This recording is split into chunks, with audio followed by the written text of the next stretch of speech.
Welcome on into the Wolverine.com podcast. Clayton Safey here with Chris Ballas and Anthony Broom on Thursday, May 29th.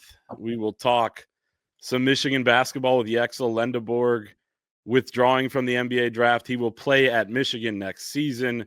Wolverines with 12 scholarship players on the roster as of right now. Potentially more to come. We'll break down how he fits, what the roster is looking like at this point, what the outlook for this team is now that we know exactly what he will do. And we have some kickoff times for Michigan football, 6 of them that were released today, pretty much most of the first half of the season. So we'll talk about those as well. Wolverines will open up with 2 night games for the first time in program history. So home against New Mexico night game, at Oklahoma should be a tough challenge at night then. If you're watching on YouTube, make sure to like the video, subscribe to our channel, and head to thewolverine.com, whether you're watching or listening. You can use the promo code UM1 right now for 2 months of premium access for just $1. That gets you in behind the paywall on our message board, all of our premium content, articles, everything like that. But fellas, Yaxel Lendeborg, a huge addition to this roster, was, 1 foot in, 1 foot out, goes to the combine, does well there, but ends up not getting the guarantee he was looking for and is now going to be a Michigan Wolverine. It kind of goes back to what I said after coming back from the combine in Chicago. Like, yeah, he said he was 50-50. He was originally 60-40 Michigan, then 50-50 was maybe swept up in the process. But as I said at the time, like, I don't know how much that really matters. He's either going to get a guarantee or he's not. He didn't, and he'll play at Michigan and be one of the best players in the Big Ten next year. Yeah, it kind of goes back to what I said after my one-on-one with Dusty about 3 weeks ago, too, when he kind of, without speaking about Yaxel because he wasn't really signed officially yet, he looked like the cat that ate the canary when I brought it up. And, he said, nope, I can't talk about that clearly. But, you could just kind of see in his eyes that he was really excited about the possibility. And then after talking to him, I talked to some other people close to Lendeborg who talked about that possibility. Hey, if he does not get a first round guarantee.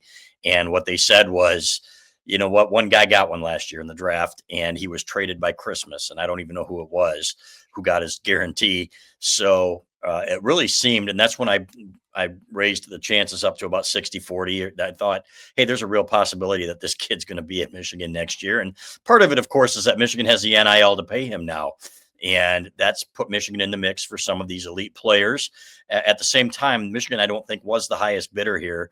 And Yaxel just felt really, really comfortable with Dusty May. So the fact that he's here and the fact that this team is going to look so much different, but has so many pieces to really compete nationally next year is fascinating to me. What he's done in 2 years here, Dusty May, is incredible. Elliot Cadeau, point guard. You got Morez Johnson Jr., who is an absolute stud and a beast defensively and brings that physical presence that I think that they were lacking last year. So now the biggest problem, if you want to call it that, is the minutes. How you're going to divvy them up. And they love their freshmen too. Trey McKinney's going to play, according to Dusty May when I talked to him. So this team is going to be really, really fun to watch. I hope people come out to see him. There's a couple ways to look at it. First and foremost, yeah, obviously, let's just get it out of the way. The NIL, Michigan's NIL makes a huge difference here. When you can competitively offer, as much or more, or maybe even a little bit less than maybe the NFL or the NBA can offer you, that makes you a legitimate destination. So we know that in today's college sports, like, that is a variable that exists in all of this. But really what this is when you take Yaxel Lendeborg for his word and what the scouts were saying about him at their word, is that he's still on their radar. He's not going to go back to college and, fall off of their radar just because, usually the stigma with some of these 4 and 5 year guys in college is that, well, if we wanted them, we would have taken them 2 years ago. And, if they were good enough, they'd be in the NBA already. The prevailing theory with Lendeborg when it comes to NBA scouts and a lot of these talent evaluators is that he still probably has another gear to find playing within the confines of a system like Michigan will run under Dusty May at a Power 4 level. So obviously, like NIL plays a huge part in this. That's why you get that commitment, I think, in the first place. But when you allow them to go through that process, Michigan is not only competitive on an NIL front, but it can sell. It now can sell, given what's about to happen with Danny Wolf. Danny Wolf's going to be a first-round pick. Maybe he has an outside shot at being a lottery pick. We'll see what happens. But you can come to Michigan, better yourself, and leave in a much better spot from a pro perspective, from your pro prospects, than you were when you got there. And I wrote about this after, he officially kind of pulled out of the process the other day, is that it's kind of transformative for Michigan in that the perception of that school now is that if you go play for Dusty May, he's going to have you ready for the NBA and he's going to max you out. And I feel like we've been talking about his impact without knowing if he's going to be here since he's committed. It's been almost 2 months now. He committed to the program on April 5th. Now we can say with the bird in hand, this team has the pieces to not just be a contender for a Big Ten championship, not just a Big Ten tournament championship, but the Big Ten championship in the regular season. And they can honestly make a claim to being one of the teams that you look at come that last weekend of the NCAA tournament. They might be right there too. They have that potential. So it's huge. His impact cannot be overstated enough. This is a guy that if this plays out the way that they hope it does, you have a National Player of the Year type of talent that you're plugging into what was already a pretty good roster. They felt pretty good about what they were going to have, whether he came or not. But this is the cherry on top. This puts it over the top. And what an amazing job by Dusty May and his staff. And another example of how everything kind of comes up dusty when it comes to roster building. It's just interesting, like the approach that they use compared to some other schools. And Yaxel Lendeborg was pretty candid about that when he spoke with reporters at the Combine, saying that these other teams wanted to outbid the NBA and kind of be the reason why he withdrew right away from the NBA draft, not go through the whole process because they want to know what their roster is going to look like. But as you said, Anthony, like Dusty May went out, got other guys too, made sure they had a competitive roster either way. And then they were telling Yaxel Lendeborg to go through the process. They were willing to be patient. They would take it up till May 28th at 11:59 p.m. Turns out he only needed till May 27. But that ended up being the approach that got them the commitment in the first place because they supported him pursuing this. And then they end up getting him anyway because he didn't get the guarantee that he was looking for. He is the highest rated NBA draft prospect to withdraw this year at number 26 overall prospect, according to ESPN. You had some guys in the 30s, 40s, 50s that withdrew, but he's the best. And that speaks to the competitive NIL that Michigan has and just the landscape of college basketball in general. I found this interesting from ESPN. They said that we had the lowest number of early entrant candidates in a decade. That was 106, but another dozen or so draftable prospects that withdrew at the deadline, making this one of the shallowest second rounds we've seen in a few years. So Yaxel Lendeborg, part of that movement. Now, that's from Jonathan Givney. He also went on to write that in the next year or two, some of these guys will be coming out either way, and then it'll actually be pretty deep. So, that's kind of interesting. I would imagine he's in a similar spot with his stock next year, but he will have $2-3 more million in his bank account and a chance to improve that stock, and he'll be out of eligibility, so he'll have no choice either way. But just a big win for Michigan. I think he might be better too than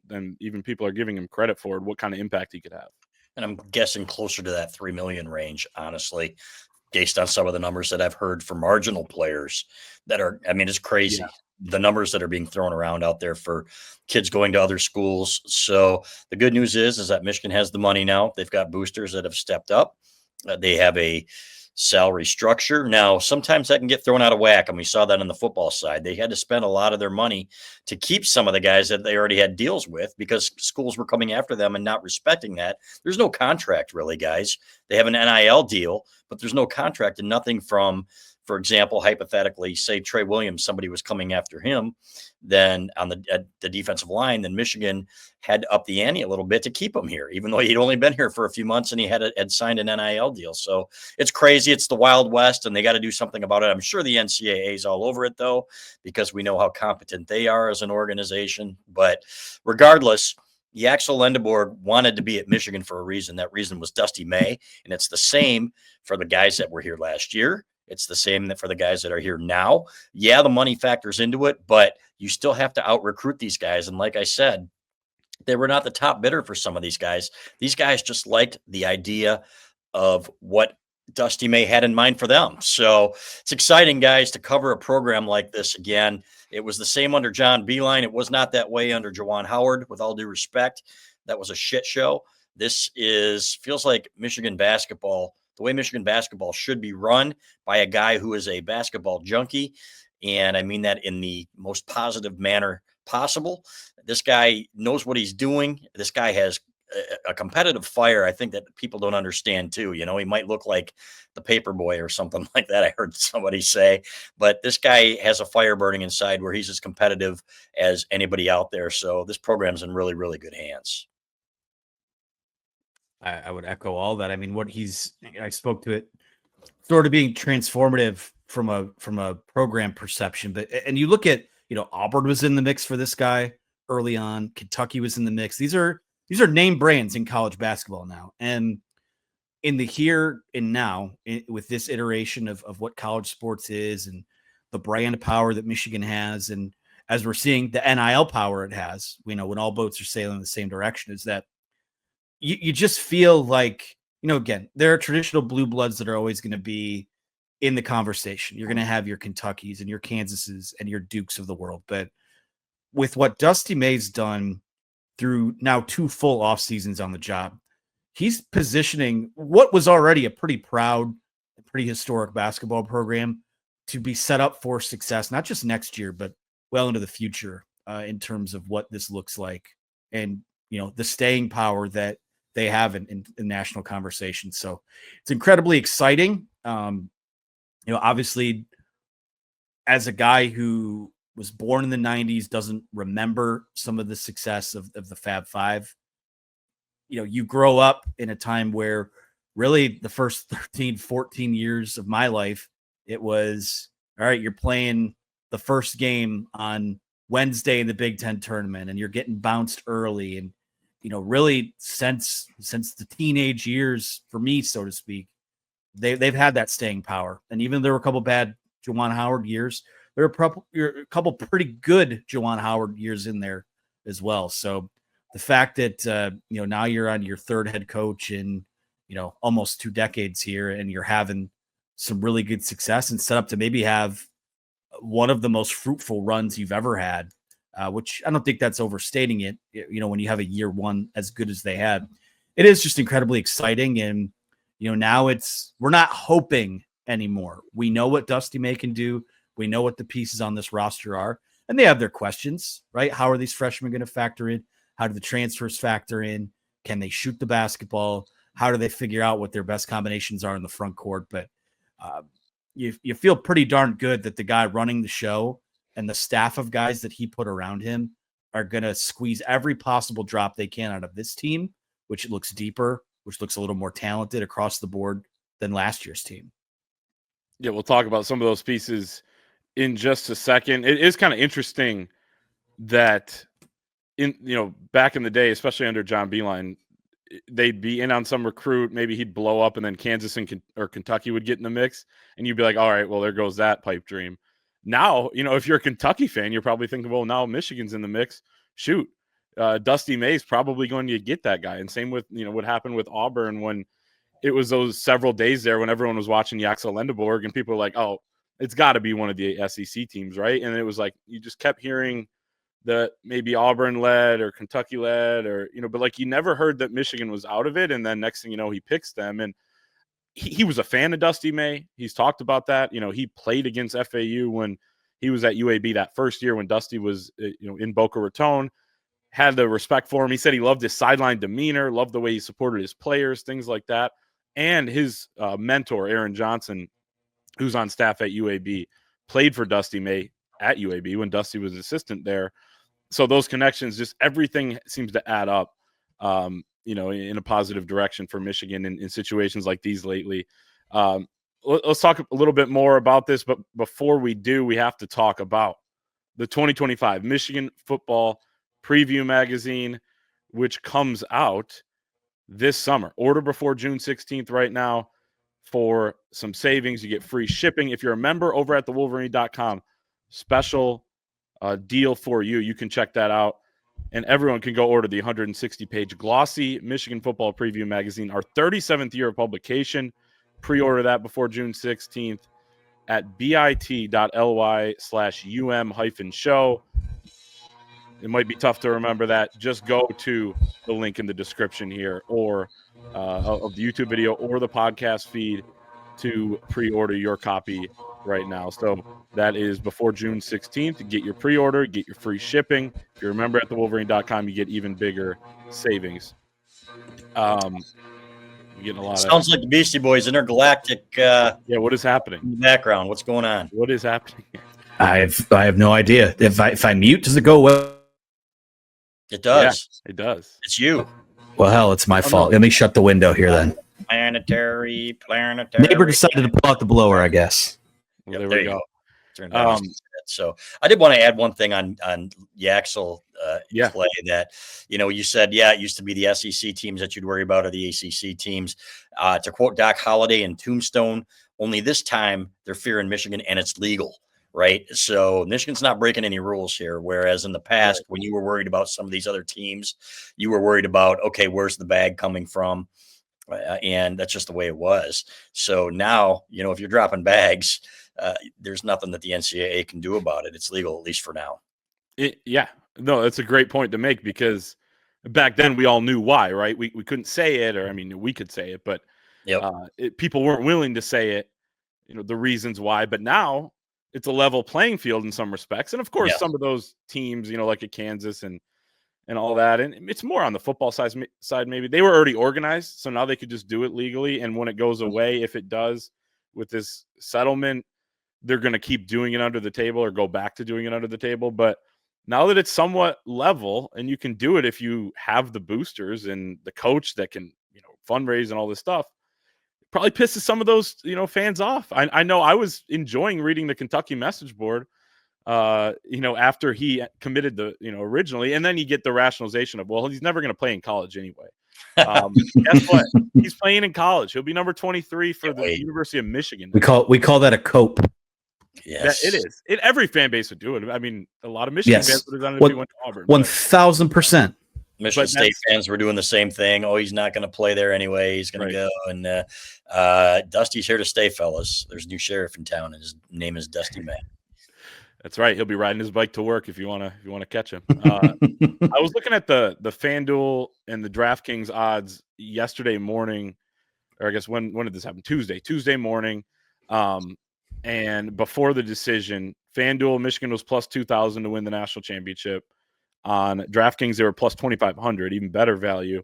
They move up almost immediately after Yaxel Lendeborg withdraws from the draft to plus 2,000 on FanDuel. That's tied for the fifth best odds. Plus 1,500 on DraftKings. That's tied for the fourth best odds. So and Bart Torvik did this, and you can go on his site, amazing site, where you can add and subtract players from rosters. You could say, well, what if Michigan had, Janai Broom last year or whatever? You could add him onto your team and see what your efficiency would look like preseason projection wise.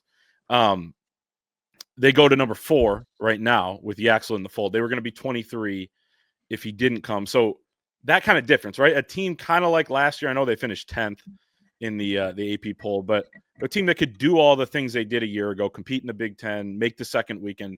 But now you're talking about a team with national title aspirations, legitimate expectation to compete for those prizes. Your guys' thoughts on just the expectation? There's going to be a burden there. There's going to be a weight on their shoulders, but you wouldn't want it any other way. This is why Dusty May came here, is he feels like he can win and he can win big. and it needs to come together. You need to give them time to come together. This is still a team of guys that haven't played together, right? So if anybody's expecting them to come out of the gate and just dominate people, then maybe they will. Maybe they'll come together quickly and they will all gel immediately. Last year's team did that pretty well from the get-go. Even though it took them, some of the players, some time. It took Vlad Golden time to get really comfortable, right, with the Big Ten and all that. But I will say, give them a little bit of time, and I think by the Big Ten season, man, this team has all the pieces really to be really, really good, right? I think they've got shooters. Everybody's asking who the shooters are. I think they got a couple freshmen that are going to factor in there. Yaxel Lendeborg put up great numbers, right? Shooting the ball at the combine, Clay, wasn't he top 10? Yeah, a lot of that was with no one guarding him. It's hard to say. Okay. He did miss his threes in the scrimmages, but yeah. Okay. Did he hit? He's going to shoot a lot more this year. Yeah. Did he hit his threes when he wasn't scrimmaging? I mean, I think he made a pretty nice percentage of them, right? Yeah, he was in top 10 of like all the shooting drills. Right. So there you go. And I think, a couple scrimmages aren't indicative of what a guy can do. So, but to me, Morez Johnson's a huge piece of this. And again, when I was talking to Dusty May about him, he's like, when I asked him defensively, he goes, plug and play, man. This guy is going to be an absolute stud for us. So they knew what they wanted. And I think it was Akeem Miskdeen who went down there and he told Dusty, I'm going to Chicago. I'm going to go talk to the Johnsons. He said, okay. These guys are really, they really are self-starters when it comes to recruiting. And that's something that I think Dusty May loves about them. But this whole staff, you guys have seen it. They're so impressive and they work so well together. It's just almost giddy when you're talking about Michigan basketball the way I used to when I was talking about John Beilein at the helm.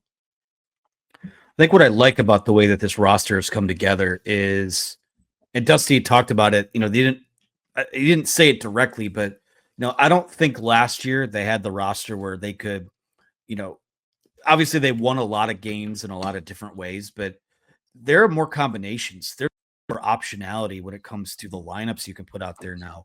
We're going to see lineups where Yaxel's on the floor with Morez Johnson and Ade Mara. We're going to see lineups where Morez Johnson is playing the 5, somewhere he's playing the 4.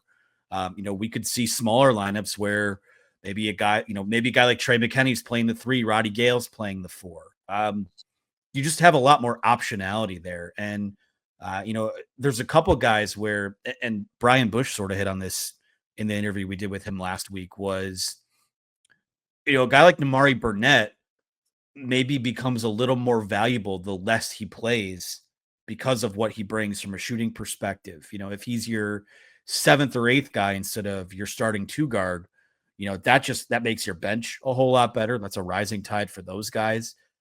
Not all of a sudden you have a 24-year-old that's able to shoot playing against second unit, other teams' second units. Who starts right out? What's that? Who starts over him? LJ Kaysen, maybe.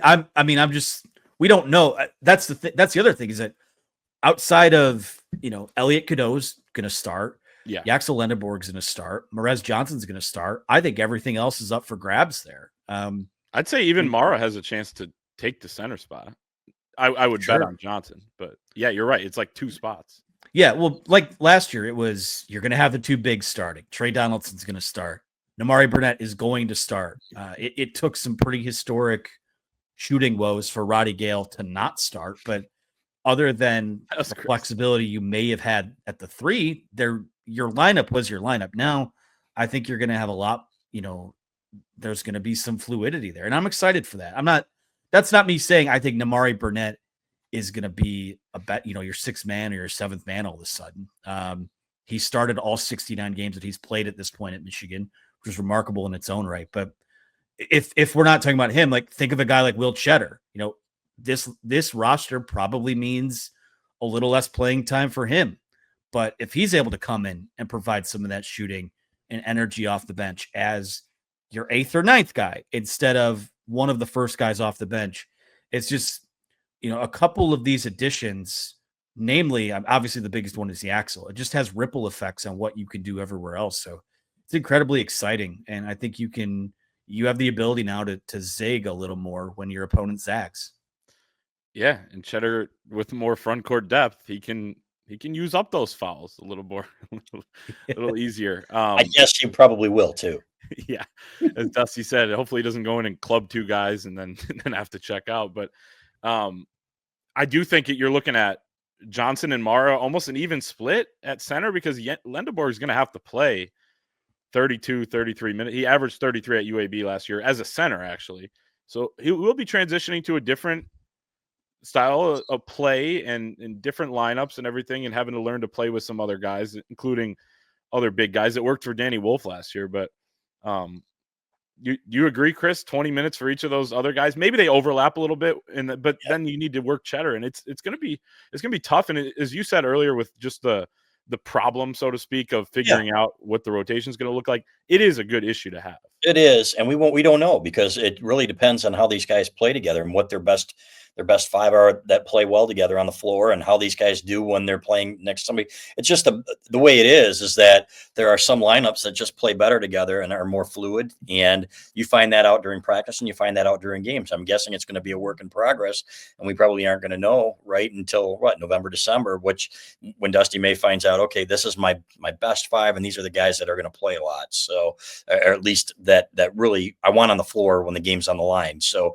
all these guys are going to get their minutes, right? And I think part of it too is going to depend on how they do when they're on the floor. If a guy's playing so well that you can't take them out, and there are going to be times like that. We saw that with Roddy Gale a couple times last year, right? Okay, I think they went too long at times when Roddy was struggling, where, okay, you're finally going to they finally had to make a move, right? And take him out of the starting lineup. But then there were games where he carried them, a couple at the end of the year, obviously. So it's going to be kind of hit and miss, and they're going to experiment with different lineups. But all I know is that the talent is there. All I know is that they've got the coaching staff to really get the most out of these guys.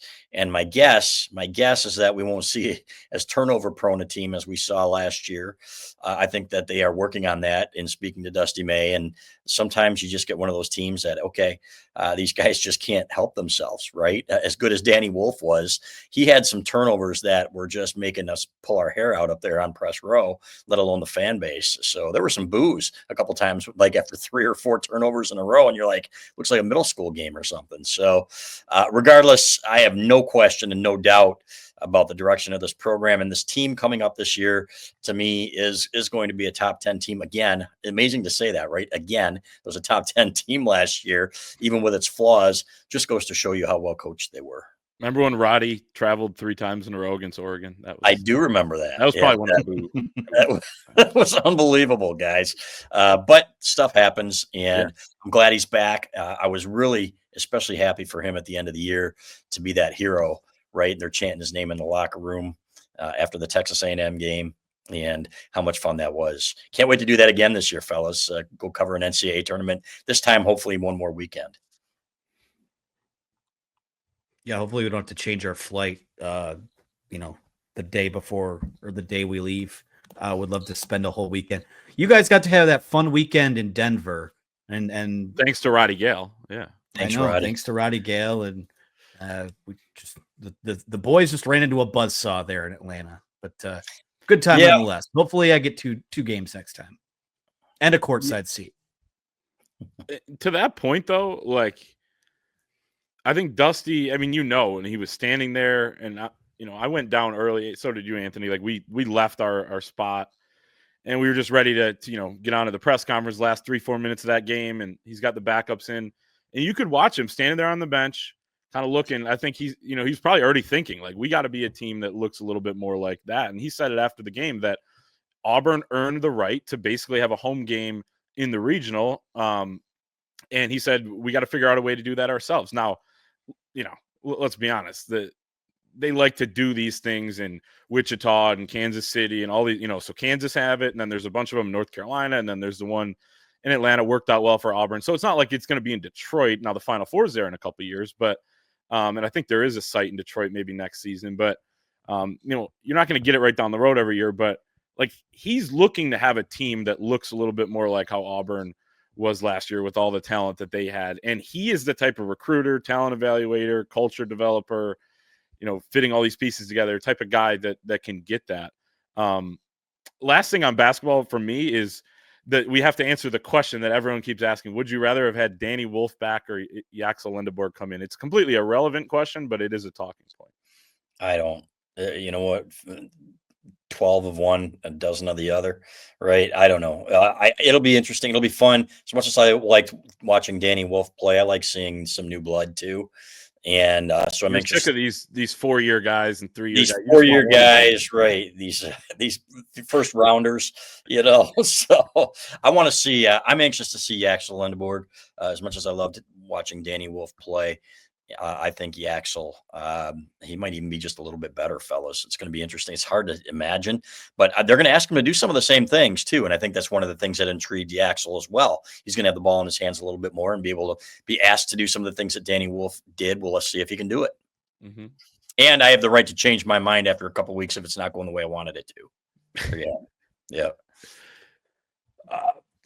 I guess I prefer the bird in hand, just knowing what Danny Wolf was in the system and the idea that he could have a second year would have been incredibly exciting. But it's not even like Yaxel Lendeborg. It's not even a consolation prize. It's just the next best thing you could do. So I'm happy with both outcomes. Would have been great to have Danny. Thrilled to cover Yaxel Lendeborg. Totally. I'm with you. I would say Wolf, just because he's played with the guys that like a lot of the guys that are coming back, and we know what he is because we watched enough of him at this level. But I think Yaxel could be better. It's going to be an adjustment. He's going to have to defend differently. He's going to have to learn how to play with the personnel that's been assembled here. But I think he's got a good shot. And I don't expect him to be a national title type of team on June 16th when they have their first summer workout. But I think that in time, this team can really grow into a really, really good team, compete with the hot name Purdue and all these different teams. Purdue's already been crowned Big Ten champs, by the way. So great. I don't know if really? I buy it. Yeah, I'm not. Yeah. I mean, a lot of people are saying that they're the team to beat and everything else, but it's all on paper right now, including Michigan. So they got time to go. They got time to gel here. Let's move on to Michigan football before we get out of here, as we talk about some kickoff times that came out. I'll read through them. We have 6 of them. August 30th, New Mexico, 7:30 p.m. on NBC. Next week, September 6th, at Oklahoma, 7:30 p.m. on ABC. September 13th, Central Michigan, noon on Big Ten Network. September 20th, at Nebraska, 3:30 on CBS. October 4th, Wisconsin at home. It is that right? 12 or 3:30? Or is it 3:30? Yeah, okay. 12 or 3:30 TBD on the TV. And then November 29th, Ohio State, noon game. Thank God that's staying. They'll open with 2 night games in a row. Stupid. Hate it. Can't stand it. New Mexico at night. That sucks. So, I mean, that should be a noon or a 3:30 game. It's New Mexico, and it's, people don't want to wait all day to watch a game, and I don't want to be right until 4 a.m. So it absolutely stinks. Hate it. As Bo Schembechler used to say, kick them all off at 1 o'clock. To hell with TV. Get off my lawn. Last Sunday, I went to a Tiger game. The first pitch was 11:35 a.m. And I'm an advocate for more of those. Was out of the ballpark before 2 o'clock, was home by 3 o'clock. And I had the rest of the day. It was great. I would be advocate of playing all sports a little bit earlier. The night games, I'm okay with the night game opener because it's usually Labor Day weekend. Everyone's excited when the weather's nice. You get that all-day tailgate. It's the night games in late October, early November where maybe it's raining or it's cold and, you got to make that brisk walk back to the car that I don't care for. It's just a shifting of what the schedule for the day, the weekend looks like. I prefer night games at home because at least I know I'm going to sleep in my own bed and not have to get on a flight the next day. That's one of the pitfalls of these road games at night away from home is oftentimes we get the earliest flight out we can. And when that means 2 hours of sleep, that's not healthy. That's not healthy for even a healthy person to do. So it is what it is. I'm just excited for it. I think that Michigan, Oklahoma is a game befitting of a night game designation. It was that I know the Texas game last year was a disaster just in what happened on the field. But that was two name brands that should have been playing later in the day or under the lights. Knowing that our reality is that Michigan is a brand that puts asses in the seats, we're going to have to deal with some night games. And, we get to cover all of these games, whether it be noon, 3:30, 7:30, 8 p.m., whatever it is. And I'm just excited for a little bit of clarity as we make our travel plans, though. Yeah, I was going to say, I'm sure people really feel bad for us for having to go to a Michigan game and then get up for a flight. I'm not, there was a guy that got on me in the comments a couple weeks ago saying that most people, the workday ends at 4:00. It's not a blanket statement. I'm very happy to do what I do. But I know. I have a wedding the day before the New Mexico game, and it would have been a rough wake up at noon, so I'm happy about the night game. But the night game at Oklahoma makes it more challenging. That's going to be a tough environment. I think Michigan not lucked out, but was just fortunate that the Nebraska game will be 3:30 and not night. And then, Wisconsin at home, it helps you if you're the home team in a night game. New Mexico, you're going to win either way. I just wrote their preview the other day for our football preview magazine. They have no one returning, completely new coaching staff. They're going to be terrible. So that's going to be pretty easy win, I think. But, what are you guys' thoughts on that Oklahoma game and just the difficulty of going in with potentially a freshman quarterback in a night game environment at a very hostile place to play that did stack some – it's a program that did stack some talent this offseason. They haven't put it together under Venables, but they could be improved. I think it was going to be a tough game either way. It's not like a whiteout at Penn State or something like that, in my opinion. So it's probably going to be hotter than hell. So at night is probably going to be easier, frankly, for the athletes. So that's all I got to say about that. I'm excited for it. I'm not sold on Brett Venables, so still think that's a winnable game. Do think that they're a team that's kind of a dark horse, playoff team, just because they brought in John Mateer, and excited to kind of do a deep dive on them as some of these national previews come out, and we continue to put our stuff out. And Clayton does a great job with the opponent previews. So I'm just, you start to get the game times, and it. As Chris says, you don't want to wish away the summer by any means, but just I'm getting the itch again, which is I'm happy for. 93 days till kickoff, and we do have some kickoff time, so exciting there. And basketball got most of your roster set. Stick with us over at thewolverine.com. We're covering all of that. Official visits coming up here in June. EJ Holland, Ethan McDowell are two recruiting reporters all over that. So make sure to get in. Use the promo code UM1 for 2 months of premium access for just $1. Again, click that link in the description to pre-order your 2025 Michigan Football Preview Magazine. Get free shipping as long as you do so before June 16th. Like the video, subscribe to the channel, and we will see everyone next time.